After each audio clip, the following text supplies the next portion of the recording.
Hello dear students, welcome back to my channel BK Munna Lal. आज मैं आपको ट्रांसफॉर्मेशन के अंतर्गत transformation by removing too discuss करने वाला हूं। डियर स्टूडेंट्स, इससे पहले मैं आपको ये बताना चाहूँगा कि मैंने सिंथेसिस के सभी टॉपिक्स के वीडियो अपलोड कर दिए हैं। आप प्ले लिस्ट में जाकर उन सभी वीडियोस को देख सकते हैं या चैनल पर भी आप उनको सर्च मार्क कर देख सकते हैं और अपनी तैयारी बहुत अच्छे से कर सकते हैं। आइए शुरू करते हैं ट्रांसफॉर्मेशन बाय रिमूविंग टू। एक बात और मैं आपको याद दिलाना चाहता हूँ, ट्रांसफॉर्मेशन के सबसे पहले वीडियो में मैंने ट्रांसफॉर्मेशन का अर्थ बताया है, किन किन मेथड से हम ट्रांसफॉर्म कर सकते हैं किस वाक्य को, ये बताया है। यदि अभी तक आपने वह न देखा हो तो अवश्य देख लें। इसकी लिंक मैं डिस्क्रिप्शन बॉक्स में दे दूंगा, जिससे कि ट्रांसफॉर्मेशन आप बहुत अच्छे से समझ सकें। फिर भी मैं संक्षेप में आपको बता देता हूँ कि ट्रांसफॉर्मेशन का अर्थ होता है वाक्य के अर्थ को बदले बिना उसके स्वरूप को परिवर्तित कर देना, उसके स्वरूप को बदल देना। To change the form of a sentence without changing its meaning is called transformation.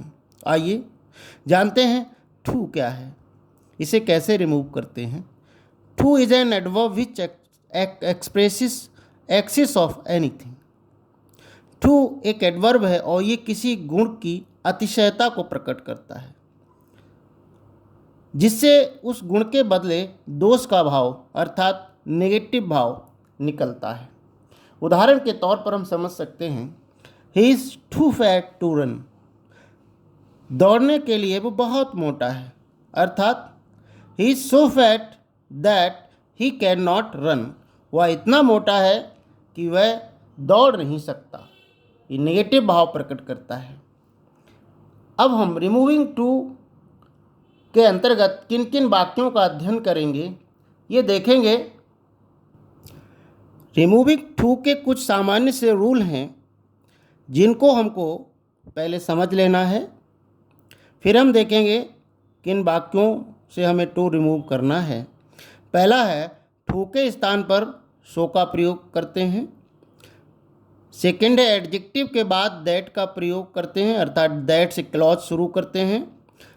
Next है, दैट वाली क्लॉज में प्रयुक्त इन्फिनेटिव से संबंधित सब्जेक्ट लगाते हैं।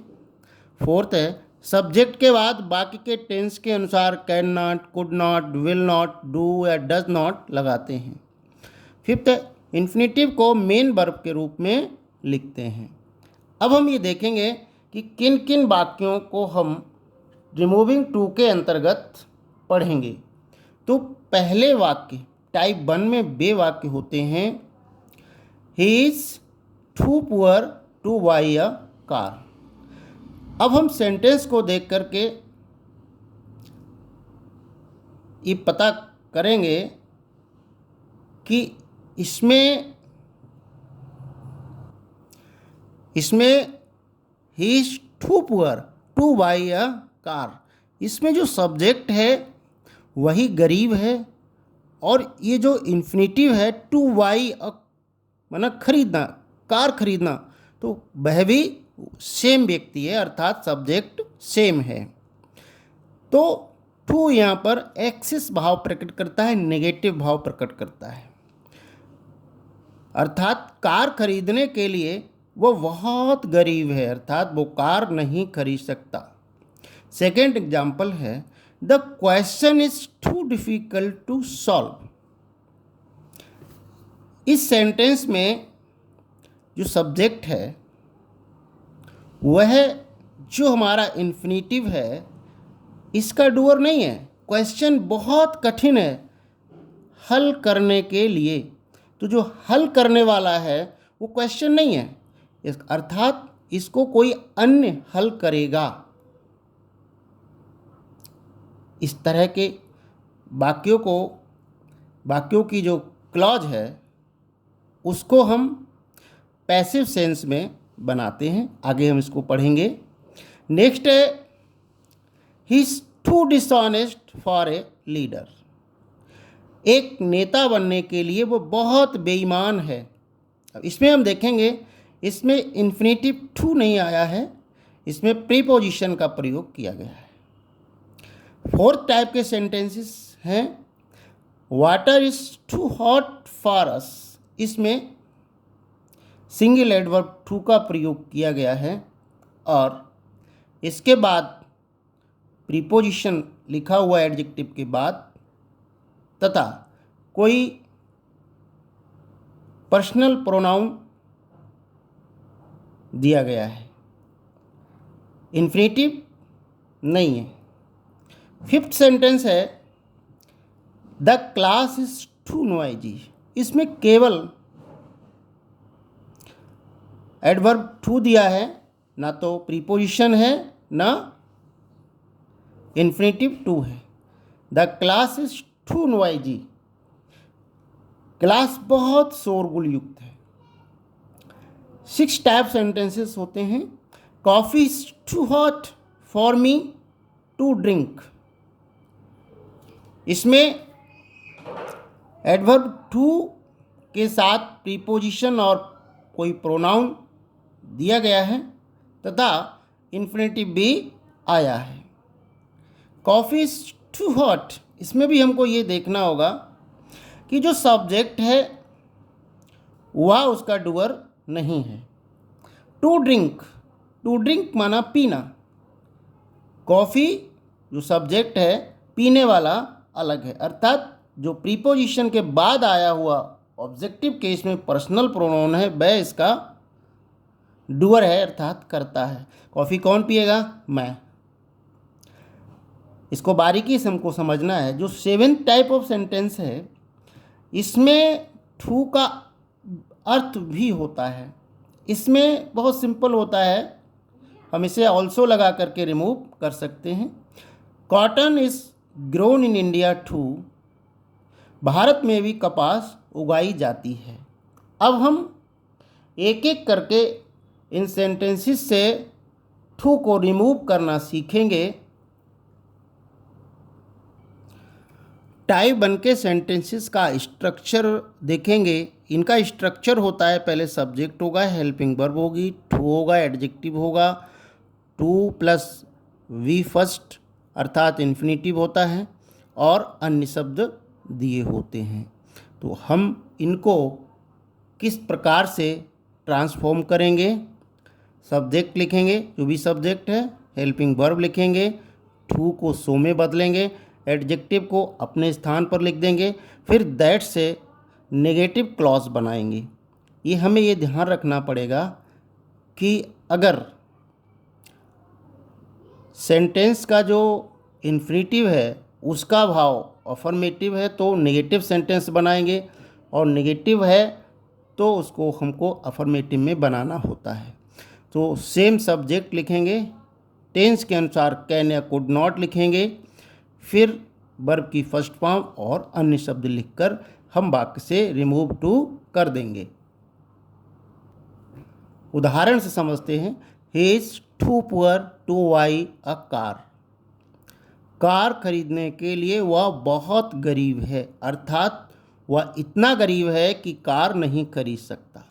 अब हम क्या करेंगे? दिया गया सब्जेक्ट लिखेंगे ही इज, टू को सो में बदलेंगे, सो एडजेक्टिव अपने स्थान पर लिखेंगे, पुअर और दैट से नेगेटिव क्लॉज बना देंगे, दैट ही कैन नॉट, क्योंकि प्रेजेंट टेंस में दिया गया, इज दिया गया, इसलिए कैन नॉट वर्ब की first form by a car.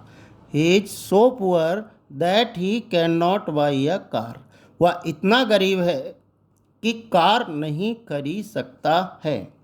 Next example है he was too fat to run. दौड़ने के लिए वह बहुत मोटा था, अर्थात इतना मोटा था कि दौड़ नहीं सकता था। तो देखिए he was so fat that, वह इतना मोटा था, that he could not run, कि वह दौड़ नहीं सकता था। सेकेंड टाइप के क्वेश्चन हम देखेंगे। The question is too difficult to solve. प्रश्न हल करने के लिए बहुत कठिन है। अब हमें ये बात ध्यान में रखनी पड़ेगी, इस वाक्य का जो सब्जेक्ट है वो हमारी वर्ब का इन्फिनेटिव का डूअर नहीं है, अर्थात प्रश्न स्वयं हल नहीं होगा अपने आप, किसी के द्वारा किया जाएगा।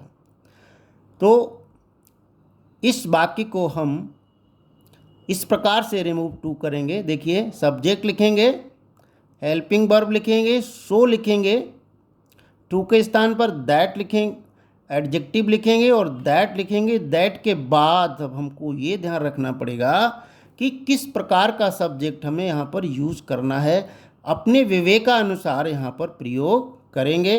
टेंस के अनुसार कैन या कुड नॉट लिखेंगे, फिर बी लिखेंगे, वर्ब की थर्ड फॉर्म और अदर वर्ड्स लिखेंगे।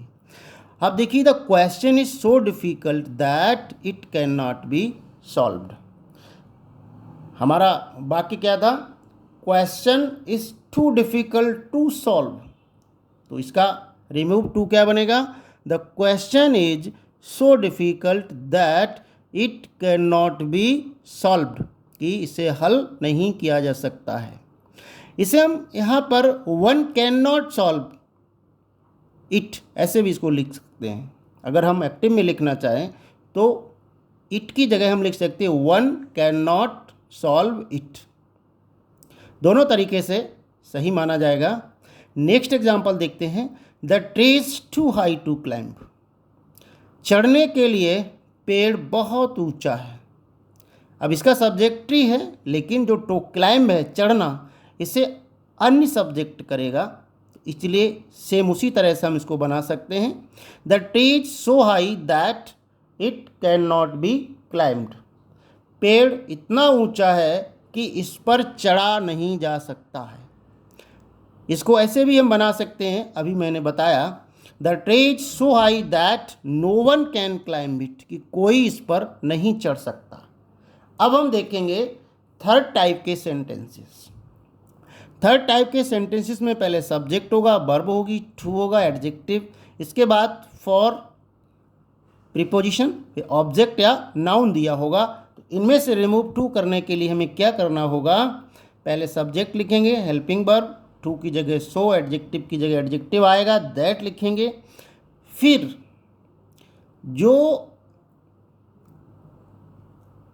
वाक्य में ऑब्जेक्ट दिया गया होगा उसी से हम दैट के बाद की क्लॉज शुरू करेंगे। कैन या कुड नॉट टेंस के अनुसार लिखेंगे। बी लिखेंगे, बी मीन्स होना, और जो नाउन है दिया गया उसे लिख देंगे। उदाहरण से हम इसको समझते हैं। I am too slow for a runner. I am too slow for a runner. एक धावक होने के लिए मैं बहुत धीमा हूँ, अर्थात मैं इतना धीमा हूँ कि मैं एक रनर नहीं हो सकता, एक धावक नहीं हो सकता। तो I am so slow that I can not be a runner. Next उदाहरण है, he was too dishonest for a leader. एक नेता बनने के लिए वह बहुत बेईमान था, अर्थात इतना बेईमान था कि नेता नहीं बन सकता था। तो बाकी का जो सब्जेक्ट है वही लीडर बनेगा, तो इसलिए हमको उसकी ही पुनरावृत्ति हमें करना है दैट वाले क्लॉज में। He was so dishonest that he could not be a leader. वह इतना बेईमान था कि एक नेता नहीं बन सकता था। यहाँ हमें यह ध्यान रखना है कि अगर यहाँ कहीं पर प्रॉपर नाउन आ जाए, जैसे राम आ जाए, राम वाज टू डिसऑनेस्ट, तो हमें उस प्रॉपर नाउन को ही, उस नाम को ही लिखना होता है। अब हम फोर्थ टाइप के सेंटेंसेस का स्ट्रक्चर देखेंगे, जिसमें पहले सब्जेक्ट होगा, हेल्पिंग वर्ब होगी, to plus adjective plus for के बाद नाउन या प्रोनाउन दिया गया होगा। इसके में रिमूव टू करने के लिए हमको क्या करना होगा? देखिए, सूत्र देखते हैं। सब्जेक्ट लिखना है, दी गई हेल्पिंग वर्ब सो लिखेंगे, टू की जगह एडजेक्टिव लिखेंगे, फिर हम दैट से क्लॉज स्टार्ट करेंगे। सब्जेक्ट लिखेंगे, वाक्य के अनुसार कैन नॉट फेस इट और कुड नॉट वियर इट। इसमें प्रीपोजिशन के बाद जो नाउन या प्रोनाउन दिया गया है उसी के अनुसार हमें यहाँ सब्जेक्ट लाना है। अब देखिए, water is too hot for us, पानी हमारे लिए बहुत गर्म है, अर्थात इतना गर्म है कि हम उसको सहन नहीं कर सकते। फेस इट या बियर इट हमें अपने विवेक अनुसार प्रयोग करना है। Water is so hot, to की जगह सो लाए, सो हॉट दैट, अब बी प्रीपोजिशन के बाद वाला नाउन या प्रोनाउन, उसी को हम यहाँ सब्जेक्ट बनाएंगे। That we can not wear it, कि हम इसे सहन नहीं कर सकते। नेक्स्ट है, the problem was too difficult for them, उनके लिए समस्या बहुत कठिन थी, अर्थात इतनी कठिन थी कि वे उसका सामना नहीं कर सकते थे। रिमूव टू करेंगे, the problem was so difficult that they could not face it, समस्या इतनी कठिन थी कि वे उसका सामना नहीं कर सकते थे। नेक्स्ट एग्जाम्पल है, coffee is too hot for me to drink. Remove too करेंगे, coffee is so hot that I can not drink it, कि मैं इसे नहीं पी सकता हूँ। कॉफ़ी सो हॉट, कॉफ़ी इतनी गर्म है कि मैं इसे नहीं पी सकता। टाइप फिफ्थ के जो सेंटेंसेस होते हैं उनमें subject, helping verb, to plus adjective होता है। इसको रिमूव करने के लिए हमें ये ध्यान रखना है कि टू के स्थान पर हम very, extremely, over, beyond the proper limit लिखकर वाक्य को ट्रांसफॉर्म कर देते हैं। इसमें हमें दैट के बाद की क्लॉज नहीं बनाना पड़ती है। Subject plus helping verb plus adjective in comparative degree plus than, it should be than plus subject is proper लिखकर भी इसको रिमूव किया जा सकता है, टू को रिमूव कर सकते हैं। उदाहरण से हम समझेंगे, the class is too noisy. अब इसमें टू की जगह हमें वेरी, एक्सट्रीमली आदि शब्दों का प्रयोग करके रिमूव टू कर देना है। The class is very noisy, कक्षा अत्यधिक शोरगुल युक्त है, तो हम इसमें टू की जगह वेरी लिखेंगे। The class is very noisy, class बहुत शोरगुल युक्त है। नेक्स्ट है, वाटर इज टू हॉट, पानी बहुत गर्म है, अर्थात हम इसमें से टू कैसे हटाएंगे, water is hotter than it should be, पानी उससे अधिक गर्म है जितना होना चाहिए, या water is hot than it is proper, एक उचित गर्म होने की तुलना में पानी बहुत गर्म है, उससे अधिक गर्म है। Water is hot beyond the proper limit, एक तय सीमा से अधिक पानी गर्म है। हम किसी प्रकार से इन दिए गए उदाहरणों के आधार पर रिमूव टू कर सकते हैं। 6 टाइप के सेंटेंसेस होते हैं, जिनमें पहले subject, helping verb, to plus adjective plus not plus to, V first और अदर वर्ड्स होते हैं। रिमूव टू करने के लिए हमें सूत्र ध्यान में रखना होगा। सब्जेक्ट लिखना है, हेल्पिंग वर्ब लिखना है, सो लिखना है, एडजेक्टिव लिखना है, फिर एट दैट से क्लॉज शुरू करना है, फिर सब्जेक्ट लिखेंगे, कैन के बाद वी फर्स्ट या कुड बी फर्स्ट या अदर वर्ड्स लिखेंगे वाक्य के अनुसार। अब हमें यहाँ पर ये ध्यान रखना होगा कि अगर इन्फिनेटिव का जो फॉर्म है वो निगेटिव है तो दैट वाला क्लास अफर्मेटिव बनेगा। उदाहरण से हम और समझते हैं, he is too helpless not to accept any help, कोई भी सहायता स्वीकार न करने के लिए वो बहुत असहाय है, अर्थात वो इतना असहाय है कि कोई भी सहायता स्वीकार कर सकता है या कर लेगा।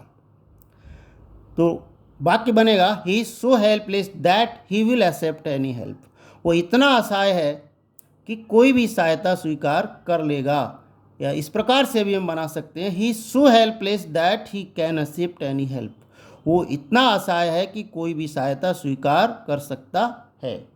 नेक्स्ट एग्जाम्पल है, she was too rich not to buy a car, car न खरीद पाने के लिए वो बहुत मालदार है, अर्थात इतनी मालदार है कि वो कार खरीद सकती थी। He was too rich not to buy a car, car ना खरीद पाने के लिए वो बहुत मालदार थी, अर्थात इतनी मालदार थी कि कोई भी कार खरीद सकती थी। She was so rich that she could buy a car, हमें फोकस यहाँ करना है कि अगर इन्फिनेटिव हमारा निगेटिव में दिया गया है तो वह अफर्मेटिव सेंस प्रकट करेगा और दैट वाला क्लॉज अफर्मेटिव में बनेगा।